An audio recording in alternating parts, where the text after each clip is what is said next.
하나님이 사랑하시는 우리 나성영락교회 청년 여러분, 오늘 만나서 반갑습니다. 바나나 화요 온라인 신앙 강좌 통해서 여러분과 함께 같이 하나님에 대한 이야기 그리고 우리의 신앙을 고백할 수 있게 되어져서 너무 감사하고, 또한 특별히 딱딱한 사도신경 부드럽게 이해하기라는 제목으로 함께 여러분들의 신앙의 고백을 함께 나눌 수 있어서 너무 감사합니다. 시작하기에 앞서서 먼저 사도신경으로 우리의 신앙을 고백하겠습니다. 전능하사 천지를 만드신 하나님 아버지를 내가 믿사오며 그 외아들 우리 주 예수 그리스도를 믿사오니 이는 성령으로 잉태하사 동정녀 마리아에게 나시고 본디오 빌라도에게 고난을 받으사 십자가에 못 박혀 죽으시고 장사한 지 사흘 만에 죽은 자 가운데서 다시 살아나시며 하늘에 오르사 전능하신 하나님 우편에 앉아 계시다가 저래로서 산자와 죽은 자를 심판하러 오시리라. 성령을 믿사오며 거룩한 공예와 성도가 서로 교통하는 것과 죄를 사하여 주시는 것과 몸이 다시 사는 것과 영원히 사는 것을 믿사옵나이다. 아멘. 우리 지난주에는요, 여러분들이 함께 같이 성령으로 잉태하사 동정녀 마리아에게 나시고 라는 제목으로 우리의 신앙을 고백하였습니다. 먼저 성령으로 잉태하셨다. 그렇기 때문에 그분은 우리의 죄를 대속하실 수 있는 것이었습니다. 죄인인 우리의 죄를 대속하기 위해서는 죄 없으신 몸이 오셔야 했는데 예수 그리스도께서 성령으로 잉태하신 덕분에 우리의 죄를 사하실 수 있었던 것이지요. 이것이 하나님이 우리에게 주시는 가장 큰 선물이었습니다. 두 번째, 동정녀 마리아에게 나셨다. 이 부분을 통해서 그렇기 때문에 예수님은 우리를 공감하실 수 있으셨습니다. 우리의 인간의 모습으로, 인간의 연약함으로, 또한 인간의 아픔과 모든 마음을 그대로 경험하셨기 때문에 그분은 지금 우리의 마음을, 또 우리의 상황을 너무 잘 이해하시고 공감하실 수 있는 것입니다. 여러분이 지난주에 내신 숙제들 잘 보았습니다. 주님, 제가 지금 이런 마음입니다. 그런데 주님께서 이미 그런 모든 상황들, 모든 감정들 겪으셨기 때문에 지금 저의 마음에 공감하시는 줄 믿습니다. 여러분, 그렇게 고백해 주셔서 감사합니다. 주님, 제가 이런 상황에 놓여 있습니다. 주님 아시지요? 주님도 말씀해 보면 이런 일을 겪으셨었지요. 그러니 지금 제가 놓인 상황들 누구보다도 잘 이해하실 줄 믿습니다. 이렇게 고백해 주신 여러분 진심으로 감사드립니다. 우리 주님께서는요, 지금 우리가 얼마나 힘든 상황인지, 그리고 우리가 얼마나 아픈지, 혹은 우리의 마음이 어떤지 너무 잘 이해하고 공감하고 계십니다. 그렇기 때문에 여러분, 주저하지 마시고 우리 하나님께 기도하시고 또 우리를 이해하시는, 누구보다도 나를 잘 아시는 하나님 앞에 간절한 마음으로 나아가기를 간절히 바랍니다. 오늘 우리가 함께 같이 나눌 신앙의 고백은 본디오 빌라도에게 고난을 받으사 십자가에 못 박혀 죽으시고 이 부분입니다. 저는 목사로서 여러분들과 예수 그리스도의 승리와 기적, 그리고 막 다시 살아나심, 하나님의 은혜와 축복, 막 이런 이야기만 나누고 싶습니다.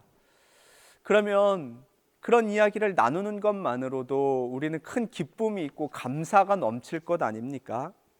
그러나 죽음 없는 부활은 없습니다. 죽음이 있었기 때문에, 고통이 수반되어 있었기 때문에 부활의 영광이 있을 수 있게 되는 겁니다. 오늘 우리는 좀 쓰디쓴 이야기를 하려고 합니다. 바로 예수 그리스도의 고난과 죽음에 대한 이야기입니다. 일반적으로 우리가 신앙을 고백해봐라, 혹은 하나님은 어떤 분이시냐, 혹은 기적은 무엇이냐라고 물으면 예수 그리스도께서 부활하신 그 영광만을 이야기할 때가 많이 있습니다. 혹은 예수님이 이 땅에 오셔서 무리를 걸으신 내용이라든지 아니면 오병이어 기적을 나타내시는 것, 병자를 고치시고 죽은 사람을 살리신 것, 이런 것들을 이야기하실 수 있으시겠지요. 그런 것을 기적이라고, 그분이 바로 나의 주님이라고 고백하실 수 있을 겁니다.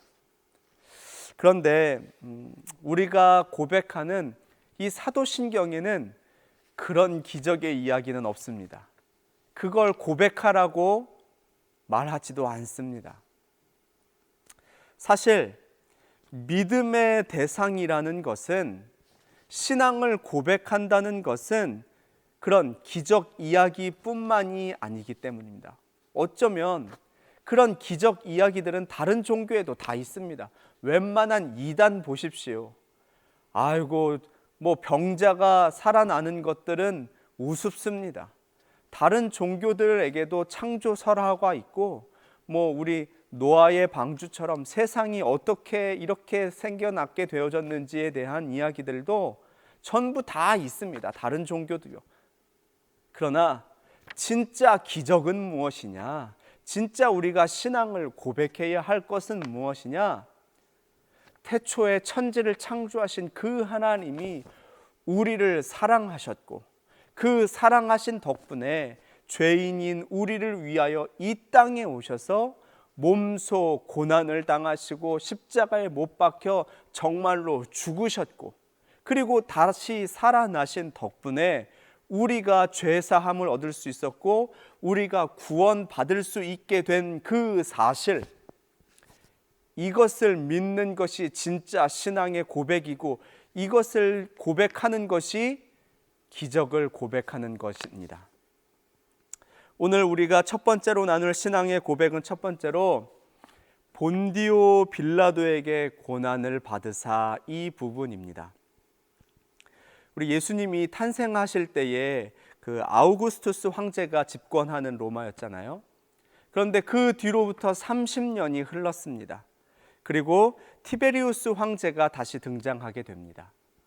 이 티베리우스 황제는요, 로마와 그 식민지 나라들을 다스릴 때 어떤 정책을 썼냐면, 로마 황제가 직접 통치하는 나라, 예를 들면 시리아나 갈라시아 같은 이런 나라가 있는 반면에, 이런 지역이 있는 반면에 총독을 두어서 원로원의 통치를 받게 하는 나라, 예를 들면 아시아나 마게도니아 같은 나라들, 이런 나라들은요, 황제가 직접 통치하지 않고 원로원, 총독 같은 그런 사람들을 두어서 그들의 통치를 받게 하였습니다.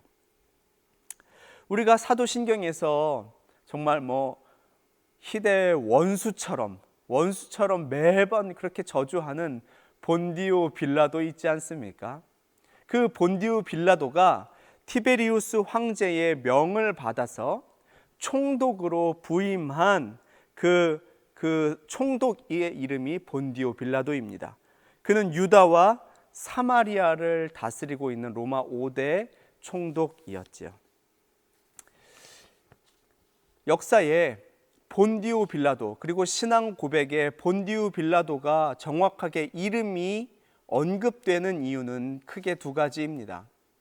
하나님의 그 놀라우신 구원 사역이 절대로 음지에서 그냥 아무도 모른 채, 우리끼리만 안 채 일어난 사실이 아니란 것을 분명히 해주기 위해서 로마 5대 통치자였던, 총독이었던 이 본디오 빌라도라는 이름을 분명히 거론함으로 인하여서 하나님이 우리를 위해서 이 땅에 오셨고, 그리고 십자가에 달려 돌아가셨을 그때가 역사적으로 분명히 정확한 시간과 정확한 공간 안에서 이루어진 사실이라는 것을 분명히 이야기해주고 있는 겁니다.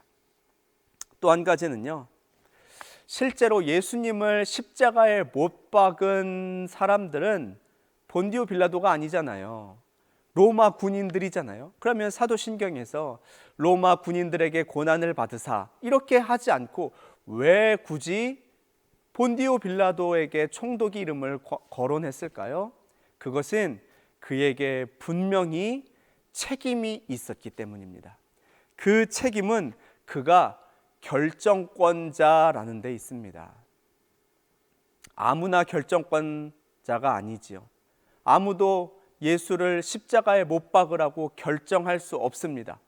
오직 그 하나, 본디오 빌라도가 통치자였고 그 통치자가 결정권을 가지고 있었기 때문에 그가 분명히 예수를 십자가에 못 박으라고 결정했다라는 사실, 이것을 강조하기 위해서입니다. 결정권을 가지고 있다라는 것은 그렇게 무섭습니다. 그만큼 책임이 있다라는 뜻입니다. 책임을 지어야 하는 자리이라는 것이죠. 빌라도가 아무리 총독이었지만요, 사실은 식민지 백성들로부터 어느 정도 신임을 받아야만이 그 식민지 백성들을 다스릴 수 있었습니다. 안 그러면 반란이 일어나고 밀란이 일어날 수 있었기 때문입니다. 그래서 그들에게 점수를 따야 했습니다. 그 점수를 따기 위한 조건이 바로 그들이 원하는 사형수를 사형 집행을 결정해 주는 것이었죠. 그렇기 때문에 유대 백성들의 마음을 얻기 위해서 예수님이 죄가 없는 줄 알지만 그래도 죽이라고 지시 내렸습니다. 그리고 자신은 이 문제와 아무 상관없다라는 것을 상징하기 위해서 물에 손을 씻었지요.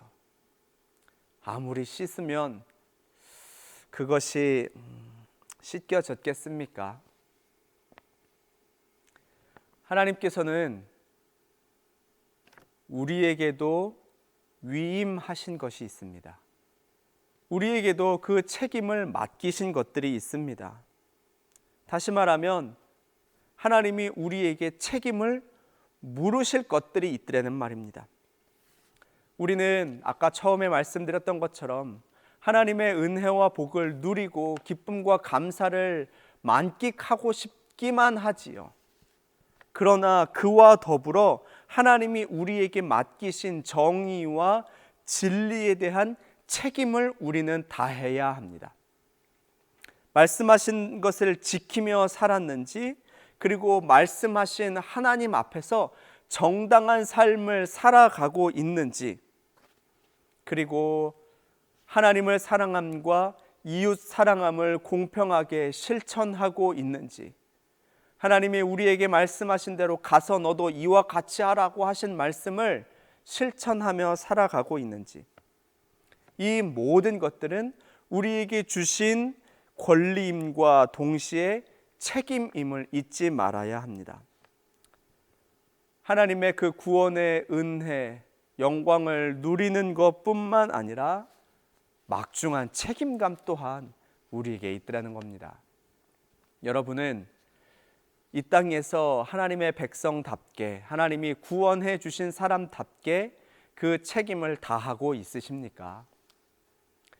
오늘 사도신경에는 지난주에 이어서 한 명의 이름이 등장합니다. 지난주에는 우리가 마리아라는 이름을 함께 같이 나누었죠. 오늘은 빌라도라는 이름입니다.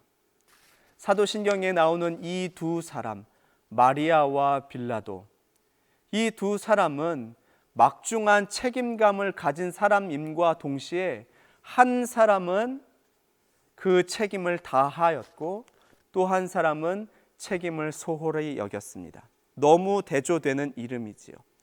마리아는 하나님께 순종함으로 존귀한 인간이 되어졌고, 본디오 빌라도는 하나님의 그 십자가에 못 박음으로써 저주의 상징이 되어졌습니다.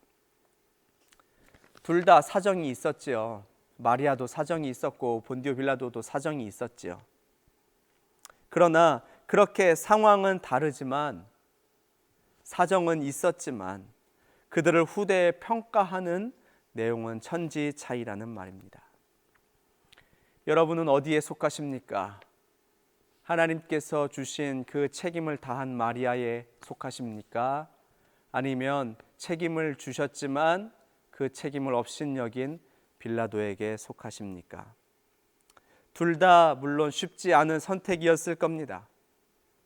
마리아도 처녀의 몸이었지만 하나님의 음성을 듣고 순종하여 영광의 반열에 오르고, 본디오 빌라도는 자기 욕심이나 혹은 주위 사람의 그 억압이나 압박에 의해서 진리에 어긋나는 길을 선택하였습니다. 이 두 사람을 보면서 우리는 우리 스스로를 한번 돌아보아야 합니다. 그리고 나는 지금 어떻게 하고 있는지 점검해 보아야 합니다. 우리가 두 번째로 함께 같이 고백해야 하는 것은 십자가에 못 박혀 죽으시고 이 부분입니다. 여러분, 우리가 예수님을 십자가에 못 박혀 죽게 한 진짜 죄명은 무엇일까요? 사실 우리 입장에서 보면 이 예수님이 십자가에 못 박혀 죽으신 그것 덕분에 우리가 구원을 얻을 수 있어서 감사한 내용이긴 하지만 결코 기쁘기만 하지 않은 내용입니다. 너무 쓴 내용이지요. 그러나 그 당시에 실제로 역사적으로 그 예수를 십자가에 못 박게 한 이유는 신성모독죄였습니다. 율법학자들과 바리새인들과 사두개인들은 그들의 그 당시 기득권층이었지만 예수 그리스도가 자신들의 그 모든 이권을 뺏어가는 것 같아 보여 그를 빌라도에게 고발한 겁니다. 율법학자들은요, 자신들이 최고 선생이어야 하는데 어디서 듣보잡인 예수라는 사람이, 그것도 학벌도 초라하기 이를 데 없는 목수의 아들인 예수가 나타나서 군중들의 인기를 빼앗아갑니다. 율법학자들은 고귀한 말로 설명하지만 예수님은 군중들이 알아들을 수 있는, 서민들이 알아들을 수 있는 말로 하나님 나라를 설명합니다. 그러니 군중들이 모두 예수님에게 말씀 듣기를 원했지요. 바리새인들은 분리주의자들입니다. 자신들이 최고로 경건하고 자신들만 거룩하고 자신들이 가장 위대해야 하는데 예수님은 모든 율법을 파괴해 버리셨습니다. 모든 전통에 어긋나는 일을 합니다. 막 안식일에 병자들을 고치고 죄인들을 친구라고 부르는 그 예수님을 못마땅하게 생각할 수밖에 없지요. 또한 사두개인들은요, 일종의 종교 공무원입니다. 그들은 로마와 협력하여서 세금을 걷어내는 사람들입니다. 그런데 예수님은요, 그들의 우리 일본 말로 나와바리라고 하잖아요. 이 회당이 자신들의 것이어야 하는데 그곳에서 막 상을 뒤엎으시고 그리고 막 욕을 하시고, 그러니 이 사두개인들이 보기에 그들은 예수님은 자신의 영역을 침범했다라고 여길만 합니다. 그래서 예수님을 정치범으로 여겨 빌라도에게 고발합니다. 그런데 이것은 정치적이었다기보다는 일종의 종교적 집단 이기주의입니다. 빌라도는 그래서 명패에 예수님을 십자가에 못 박고 그 명패에 무엇이라고 썼느냐? 나사렛 예수 유대인의 왕, 이렇게 썼다라고 요한복음 19장 19절에는 이야기하고 있습니다. 당시에 최고 사형법인 이 십자가형, 다시 말해서 우리가 그토록 바라보고 있는 이 십자가는 아시다시피 사형틀입니다. 예수뿐만 아니라 많은 죄인들을 최고 사형으로 집행하던 사형틀이 바로 십자가입니다. 더군다나 자기가 죽을 이 사형틀을 자기가 직접 메고 사형장으로 가게 하였습니다. 예수님은 해골이라고 부르는 골고다 언덕까지 이 십자가를 메고 올라가셨지요. 그곳까지 가면서 예수님은 로마 군인들이 휘두르는 채찍을 맞으셔야만 했습니다. 온 몸에 채찍을 맞으시면서 그는 그 고통을 참아내셨습니다. 아시다시피 채찍은 그냥 줄로, 가죽으로 연결되어진 것이 아닙니다. 가죽 끝에는 납덩이가 달려져 있어서 몸을 찢고 나갈 때마다 살점이 떨어지는 그 아픔을 참아내야만 했습니다. 그것뿐이겠습니까? 예수님이 십자가에 달려 고난 당하셨다라는 것의 그 고난은 그저 육신의 고난, 고통뿐만 아니라 평소에는 그를 따르던 많은 군중들, 사람들이 그에게 침뱉고 조롱하며 그에게 손가락질하는 그 모진 마음의 고난까지도, 고통까지도 참아내셔야만 했습니다. 왜 그러셔야 했겠습니까? 누구 때문에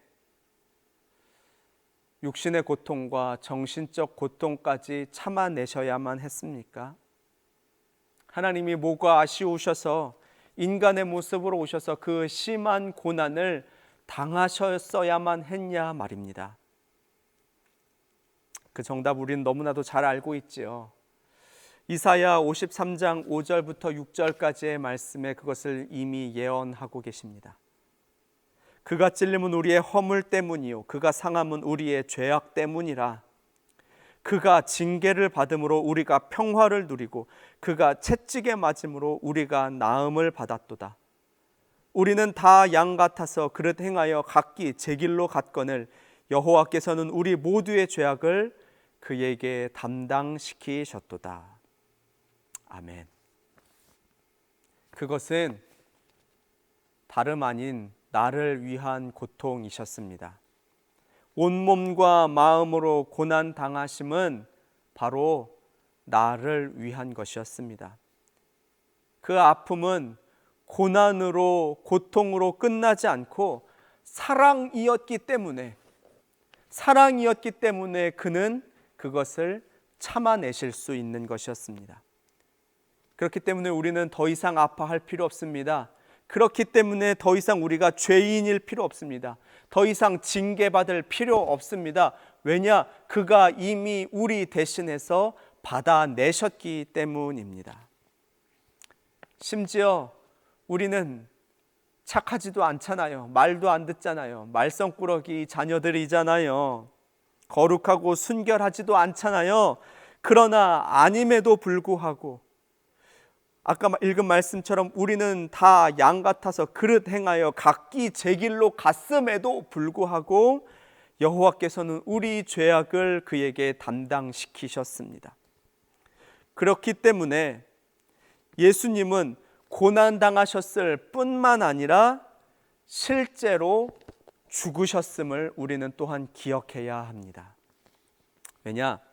로마서 6장 23절에 죄의 삭슨 사망이요 하나님의 은사는 그리스도 예수 우리 주 안에 있는 영생이니라.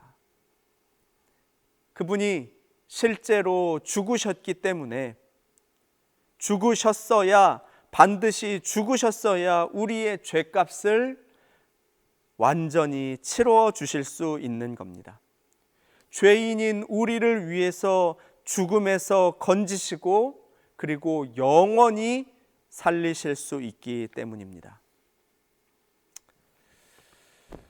그의 고난 덕분에 죽음에서 건져지신 여러분, 그의 고난 당하심 덕분에 다시 살아날 수 있게 된 여러분, 이제 그의 고난과 죽음의 그 은혜를 받은 사람답게 이 땅에서 우리가 살아야 할 책임이 우리 모두에게는 있습니다. 고린도후서 5장 15절 말씀에 그가 모든 사람을 대신하여 죽으심은 살아있는 자들로 하여금 다시는 그들 자신을 위하여 살지 않고 오직 그들을 대신하여 죽었다가 다시 살아나신 이를 위하여 살게 하려 함이니라. 주님의 고난당하심과 죽으심은 다른 누군가가 아닌 나를 위함입니다. 여러분을 위함입니다. 이것을 이 시간 다시 한번 진심으로 고백하시길 바랍니다. 그에 이어서 그 고난과 그 죽으심에 합당한 열매가 나를 통하여 맺혀지기를 또한 기도하며 그렇게 살아내시길 바랍니다. 고린도후서의 말씀처럼 그가 죽으심은 이제는 그 죽음을 믿는 사람들이 자기 자신을 위해서 살지 않고 하나님, 즉 우리를 위해서 죽었다가 다시 살아나신 그분을 위해서 살게 하려 함이라고 말씀하지 않으셨습니까?